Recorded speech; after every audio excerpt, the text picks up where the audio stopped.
What's doing? Good afternoon. Thank you very much for accommodating the excitement that we had this morning with the visit of the President of the United States, a president with a big vision for America, and he came to speak to us about how he saw things now, presenting a framework about building back better with women. I've said over and over again, the provisions in the bill are about children learning, parents earning, and that means with universal pre-K and child care, with home health care, with child care tax credit and all the rest. That is a liberation for women to be able to pursue their careers, help take care of their families while their children and their family members are cared for.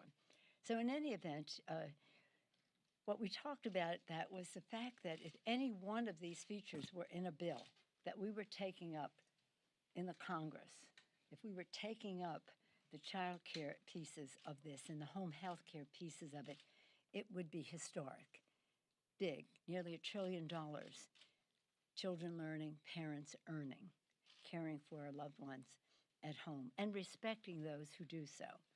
Second piece on the health care, this one is particularly meaningful to me because of the Affordable Care Act. The Affordable Care Act has been expanded, of course, to make it stronger, but also to include the people who were not covered in the states that did not expand Medicaid. We don't expand Medicaid, we expand the Affordable Care Act to enable those folks to have, those families to have access to the Affordable Care Act. If that were the only thing we were doing in this legislation, it would be transformational, transformative, and cause for celebration. So on the health side, there are many aspects to it, but that one makes a drastic difference. And then when we go to the third bucket, climate, well, as one who, when I was speaker first time, the climate issue, well, for a long time has been my flagship issue, but at that time, I formed a select committee on climate, and we got good things with President Bush in terms of an energy bill, but not a climate bill. We couldn't get 60 votes in the Senate. That was when President Obama was president, and then we moved on to at the same time, we're doing the health issue. But it was then so important, now drastic and urgent, short fuse on the well-being of our planet. And so in this bill, I mean, imagine $500 billion in this framework that the president discussed, $500 billion, both in tax credits and outlays of what we need to do to protect the planet for the children. All three of these, health, planet, child care, et cetera, are all about the children. They're also about jobs, jobs, jobs, jobs, how people access them, jobs that are created by the new green technologies, jobs that are part of the national security of our country, that is necessitated by our protection of the environment. And so it is an initiative that gives a big tax cut to the middle class, creates jobs, good-paying jobs, lowers costs for families, and while making the wealthiest and big corporations pay their fair share. That's really the framework that the president shared with us this morning, and it's remarkable. It's remarkable in that it's a big vision, bigger vision than we've seen in a very long time, maybe dating back to President Franklin Roosevelt and the New Deal, in some respects to Lyndon Johnson, who had a great agenda as well. But we always remind everyone that Franklin Roosevelt had 319 Democrats in the Congress at the time, and we have 220, and that makes a big difference. So when, again, the transformative agenda, the president was knowledgeable. I mean, he knows chapter and verse because he wrote this. He campaigned on this. He spoke to this in his State of the Union address. I told him last night and this morning on phone last night, but today in front of our colleagues, that when he gave that State of the Union address, we were sitting behind him, the Vice President of the United States, Kamala Harris, and the Speaker of the House, me, and people said, how did it feel? How did it feel? The two women. I said, well, that was exciting and historic. But what's really exciting is the speech the president made about women, not about two women, but about America's women and what would happen with this progressive agenda that he was putting forth. At the same time, we're moving forward with BIF, a once-in-a-century chance to rebuild the infrastructure that has been passed the Senate a while back. The BIF has good things and it has missing things, and of course the fact that we have the reconciliation. Let me not call it that anymore. Let's call it the Build Back Better legislation is essential because that's where we have the major investment in climate, although there is some in the BIF. Roads, bridges, water systems crumbling. Some water systems are over 100 years made of, and our colleagues talked about their own experiences in their own communities. Some made of bricks and wood. That's a nice water system, right? Electric grid is vulnerable to catastrophic outages, which you have seen, and decades of underinvestment have taken a devastating toll on the safety of our infrastructure. There's absolutely no question the most expensive maintenance is no maintenance, and that's where we are in many cases. And it's about jobs, jobs, jobs, jobs. Over the life of this bill, it'll be 7.5 million jobs just in the BIF.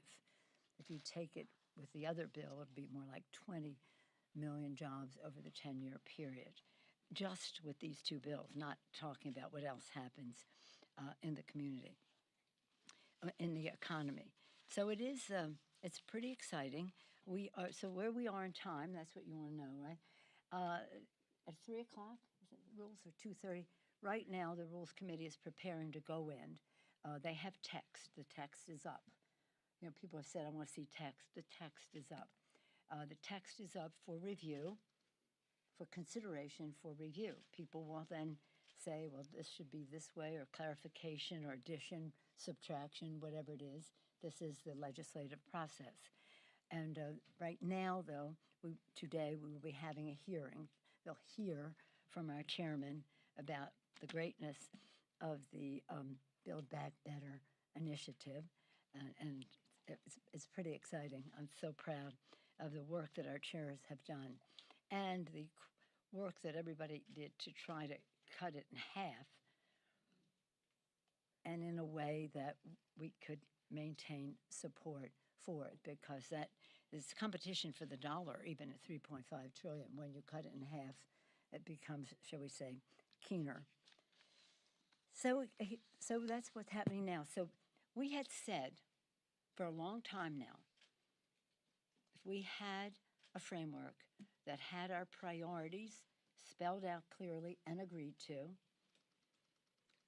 that added up to a top line, start with the priorities, and then added up to a top line, which was the limit. Priorities, I mentioned the top line, 1.75 approximately, and the commitment that we would have the same bill pass the House and the Senate. That's what we have now. That's what the president presented. And we won't have anything, regardless of whatever input we have in the bill, unless it is agreed to by the Senate. And of course, we have to have it comply with the Senate 51 vote rule of the Byrd rule and there are two things, the Byrd rule and the privilege scrub. Is that more on the subject than you ever want to know? But anyway, that's what we have to do. And we hope to do that soon, but we, again, have to listen as the printed version goes out.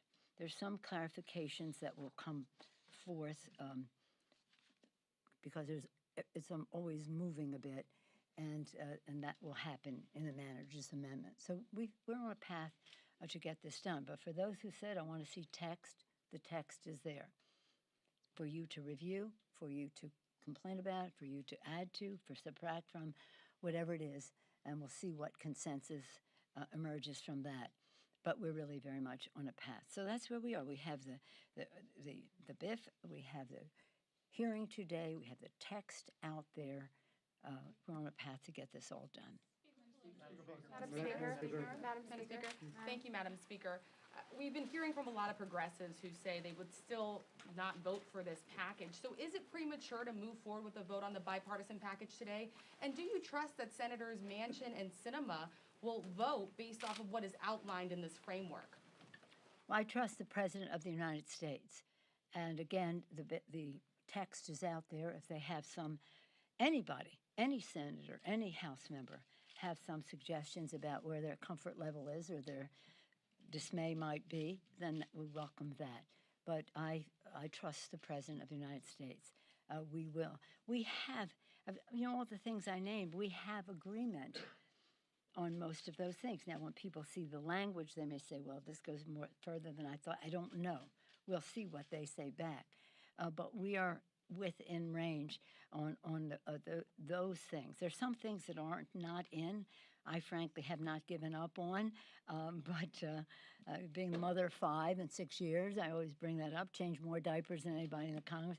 I still would like to see paid leave for the babies if we can't get the rest. But that's still a work in progress, shall we say. Thank you. Good afternoon. We do hear from some of your members, like Cori Bush from Missouri, who say that she felt that she was, quote, her word, bamboozled by what she was expecting today. And Pramila Jayapal, the chair of the Congressional Progressive Caucus, saying that she has the votes to keep the infrastructure bill from passing. What's your response when you hear that sort of dissension in your caucus about where you stand, when you present a very positive picture of where you are? Well, I have respect for all of our members in the full spectrum of the big tent that is our Democratic Party. And they have concerns when they hear Senator Manchin say something. Others have concerns when they hear that something. Everybody has the chance to say what they wish. Yes, sir. So one of the things that progressives want is to have a vote on the Build Back Better bill at the same time as the infrastructure bill. Yeah, so that's why right. Not, that's but what they why said. not just wait, delay it for a few days, a week, or whatever, in order to move these bills at the same time? Why are you insisting on having this infrastructure bill Well, we today? have had a target for this for a long time. You have to remember that we planned for $3.5 trillion. We were totally ready. And I say this because I feel some level of responsibility for working everybody so hard to be on time for September 15th. And then the rug was pulled out when they said we're not going that high, and then we had to take it down. But in the meantime, the clock did not stop ticking on the calendar. Did I mix my metaphors there or my time frames? So when we see that October 31st is the date of expiration of the Highway Trust Fund, then we made this the target date for us to get this done. We need certainty. Let me just read this to you from our colleague. Today, if the House does not pass the bill by October 31st, this is from Peter DeFazio, surface transportation programs once again must be extended. Without an authorization in place, the Federal Highway Administration, the Federal Motor Carrier Safety Administration, the National Highway Traffic Safety Administration, and the Federal Transit Administration will have to cease affected operations. As a result, they would force furlough of approximately 3,700 employees at the U.S. Department of Transportation. Short-term extensions are highly disruptive of transportation project planning and delivery carried out by this department, the states Departments of Transportation, Transit, and all that goes on. So this is professional. Let's do it in a timely fashion. Let's not just keep having postponements and leaving any doubt as to when this will happen.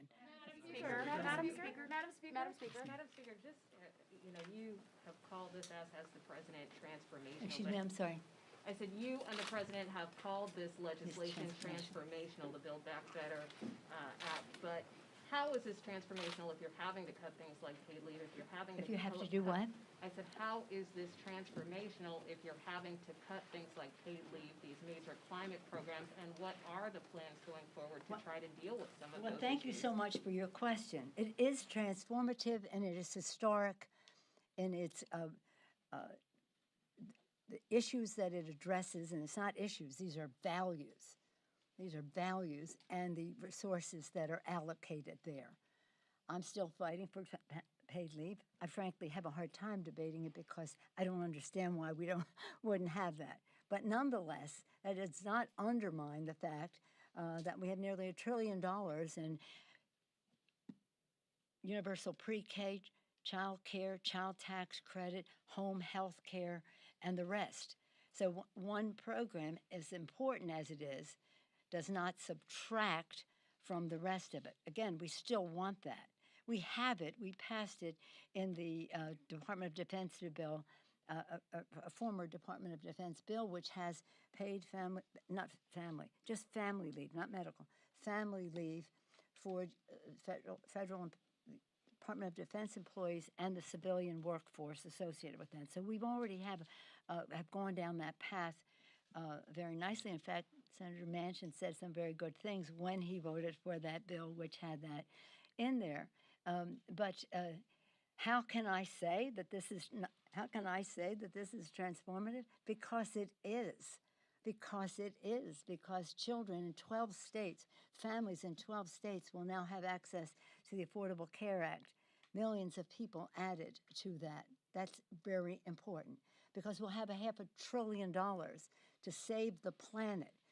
And that's a jobs issue. Well, it's a health issue, first of all. Clean air, clean water, addressing the asthma issues and all the rest, and the environmental injustice of it all. It's a health issue. It's a jobs issue. New green technologies have America be preeminent in the world in those technologies. It's a national security issue, as our security experts tell us, the conflict that could arise from competition for habitat and resources because of rising sea levels and all of the other consequences of the climate crisis. And it is a values issue for us to honor our responsibility to future generations, to pass this planet on in a responsible way. And the fuse is growing shorter on the time frame for us to do that.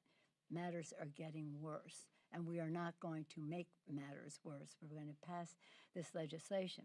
And as I say that, what this legislation will do is to help the president meet his goals, the goals of America for how we reduce emissions and pollution and the rest. And not only how we do that, meet and beat the goals of the Paris Accord, but also how we help other countries do so. The poorest nations in the world have contributed the least to the emissions challenge that we face, and we need to share technology and other resources with them so that they can meet their goals as well. So then the third part of it, I talked about the care piece of it, the healthcare piece of it, and this is quite remarkable. And if you took any one piece of it, it would be transformative and historic.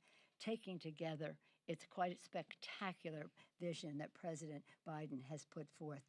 I salute him for it. And when I tried to, shall we say, make a case for this or that, he said, "You don't have to tell me. I wrote it.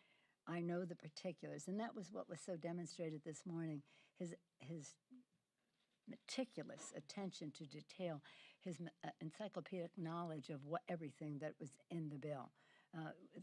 We're really blessed with his leadership, and when he goes to these meetings with the G20 now and then to meet His Holiness the Pope and to go to Glasgow, we want him to go as strong as possible. When I had my meeting with His Holiness the Pope, I brought the President's greetings. Of course, I brought the greetings of the Congress of the United States, and climate was a very big, important issue for His Holiness, as I know it will be I assume it will be part of their discussion.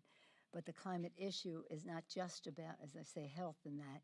It's about people in poverty taking a terrible bite of this wormy apple called the climate crisis. So it's a big values issue for us. Anytime you want to ask me why I think this is transformative, I'm happy to answer that question. Madam Speaker, the White House framework includes a $100 billion investment that they say is separate for immigration. Mm-hmm. Is that separate within the Build Back Better Act, or is it separate from the Build Back Better Act? It's over and above the 1.75. Madam Speaker. Madam Speaker. Madam Speaker. Madam Speaker. Madam Speaker. A simple question. Are you holding an infrastructure vote today? Have you made that decision? We saw it. So are you holding an infrastructure vote today? Are you holding an infrastructure? Are you But holding? that's very important. Will there be an infrastructure vote today? That Madam sounds like it's Speaker? a no if you're not going Will to you say hold it yes. open? Was that a no? I would say that you. I think they did.